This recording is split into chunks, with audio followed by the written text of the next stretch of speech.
Welcome to the very last video here in our Chapter 8 practice test series. We're going to take a look at some construction of confidence intervals. Here we go. Number 14, a pharmaceutical manufacturer does a chemical analysis to check the potency of products. The standard release potency for cephalathin crystals is 910. An assay of 16 gives the following potency data. So the first thing to do is construct and interpret a 99% confidence interval. Remember that this phrase means you have to do the whole four-step plan. So we're going to do the four-step plan. I'm going to need a whole lot more room than what I have here. 99% confidence interval. Of course, we're going to use T procedures. And special, what is the margin of error? Luckily for us, we could just kind of copy and paste the whole structure down the way we have had it before. And that's what I'm going to utilize. So the first part is a state plan. We've got the true mean is mu. So the true mean what? It looks like we're talking about potency levels. So the true mean potency. Oh, wait, hold on. The standard release potency. Okay, wait, hold on. The release potency for cephalathin crystals. That sounds like the one we're going to use. The release potency for cephalathin crystals. Confidence level is 99%. So now we're ready for plan. The name of the procedure, T interval for mu. Remember the name of the curve and then the parameter that we are estimating. T interval for mu. Random. Is there anything, we should go to conditions next. Is there anything in the problem that says that there's some kind of a random, in this case it would be random selection. And it doesn't say anything here. I don't even see the word random. So since it does not say the word random anywhere, we have to assume that the assay is a random selection. So this is what we mean by assume in stats. We have nothing to go on. There is nothing in the question, in the setup of the question, that says random. So we have to make that leap. We've got to say it's got to be random, so we're going to assume it's going to be random. Assume is not something where you have checked, where you've done a procedure and everything worked out and then you say assume. That's not an assumption. Assume has to be something where you do not have evidence. So we're going to assume that the assay is a random selection. We don't have any evidence for it, so we have to assume it. Next is that 10% condition. So 16 has to be less than 10% of all lots. And does that make sense? Well, I would say that this makes sense since you have to manufacture more than 160 lots of these crystals. Otherwise, you're not really manufacturing, right? And lastly, we have normals. So there are three things, and there is an order in which we do this. The first thing we need to ask is, do we have a normal population?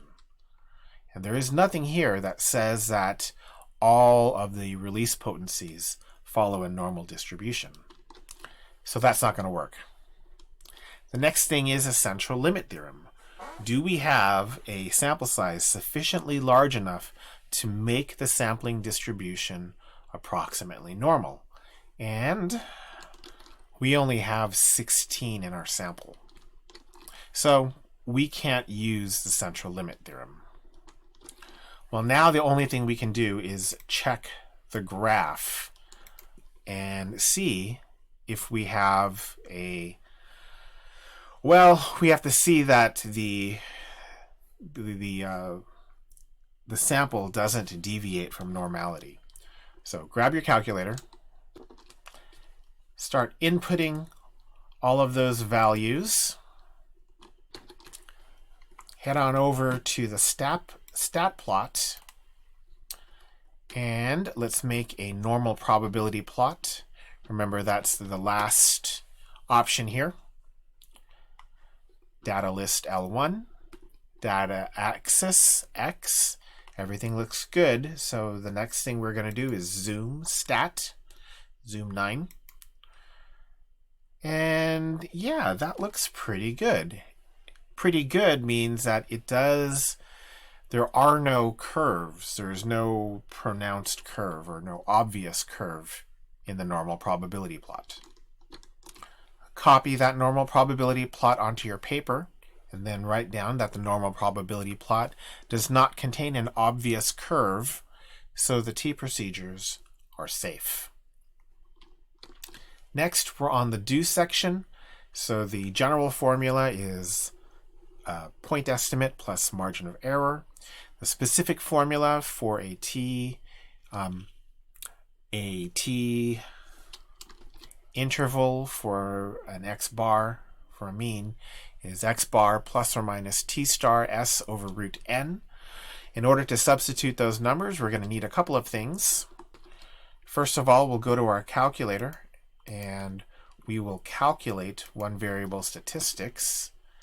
That'll give us our x bar and our s. So we got 907.75 and s is 8.48. Write those summary statistics over there on your paper. And then now we have to figure out our t star. Let's figure out our t star. Back on our calculator, distribution, inverse t. Now the area, remember the formula, it's half of 1 minus the confidence level. Degree of freedom is 1 less than the sample size. Our sample size is 16, so I'll be a little cheeky here and I'll put 16 minus 1. And let's paste that. Here's our t star, 2.947. Great. Now we just have to substitute those numbers into the specific formula. Now, since we have those numbers in the formula, we're going to go ahead and calculate the margin of error next.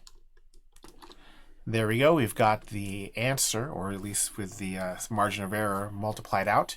We've got 907.8 plus or minus 6.25. Now, this question did ask for a margin of error, so we're going to write it here. The margin of error is 6.25. Great. We're almost finished here. We just need to write a great conclusion. So we are, and what is that confidence level? There we go, 99% confident that the interval from 901.55 to 914.05 captures the true, and let's see, what did we write here? That's right, the true mean release potency for cephalothin crystals. So there we go, and true mean release potency for cephalothin crystals. Read this for, adjust this for readability. We are 99% confident that the interval from 901.55 to 914.05 captures the true mean release potency for cephalothin crystals. We are looking good. Let's take our next question here. Letter B says, does the result in part A support the claim that the potency is 910? And the thing to evaluate here to make your decision is 910 a plausible value for the true mean release potency? And yes, it is a plausible value because 910 is in between 901 and 914. The interval supports the claim that the potency is 910 because 910 is in between 901 and 914. Let's see what else we have here. Another researcher claims that the population is actually known to have a standard deviation of sigma equals 8.2.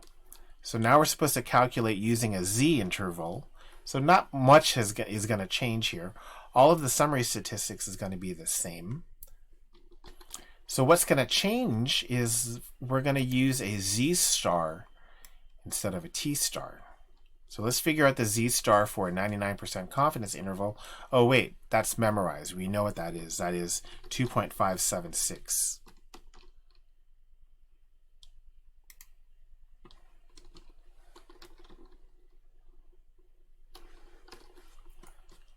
.576. So now we just got to calculate. Oh, wait a minute. Sigma is 8.2, so let's put an 8.2 up here. And now we can calculate. So there we go. Our answer is 907.8 plus or minus 5.28. Which brings us to the very last problem of this video. Oh no, we have another one to do. My mistake. So if sigma is actually 8.2, what kind of sample size is needed to reduce that margin of error to less than 3? Well, let's write that margin of error formula. So the margin of error is z star sigma over root n. Let's substitute the values that we know. So you've got the margin of error 0.3 is equal to 2.576 multiplied by 8.2 over root n. And we're just going to solve for n and then round up.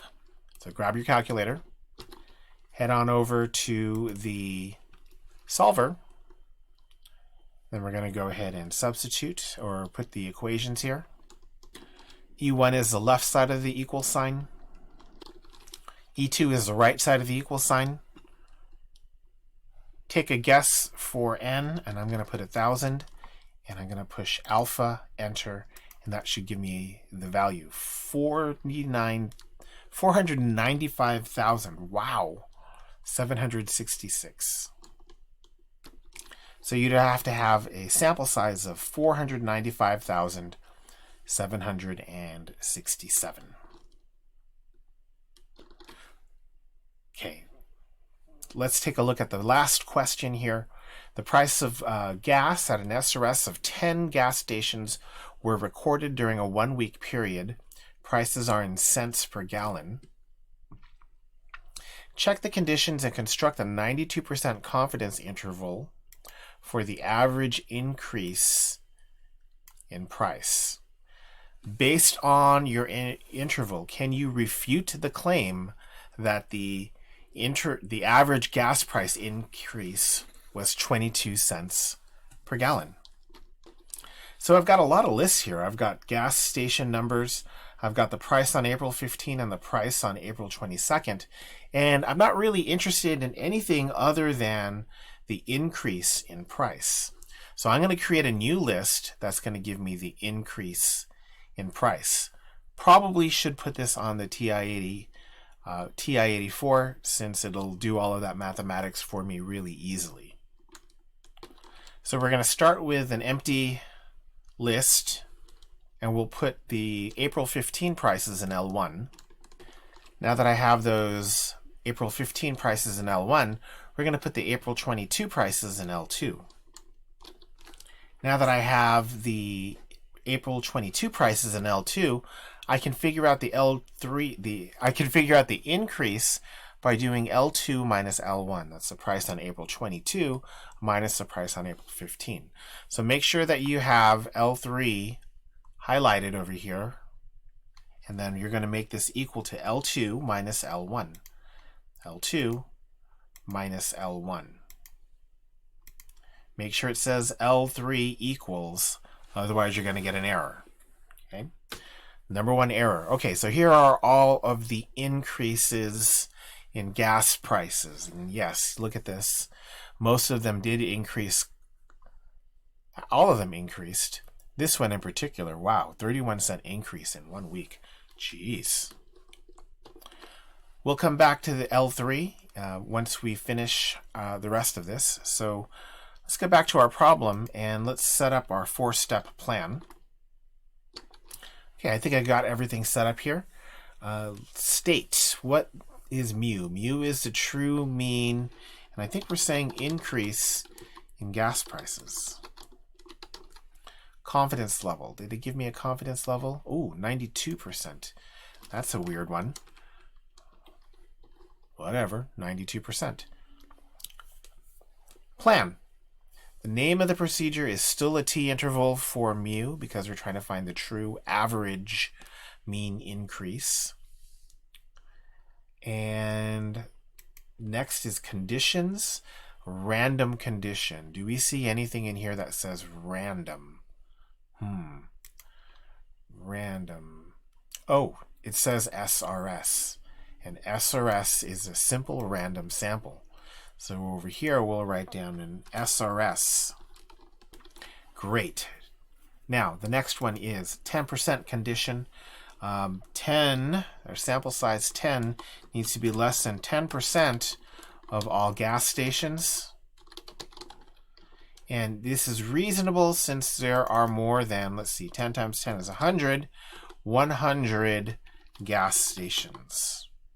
I don't know where you live if you're not going to my school, but by my school there is definitely more than 100 gas stations because we're in a pretty big city. Okay. Lastly, normal condition. Do we have a normal population? And there's nothing to indicate that all of the gas station prices are going to be normal, so we can't use that. Do we have a large sample size? Actually, we only took an SRS of 10 gas stations, which is not bigger than 30. So we have to check the graph.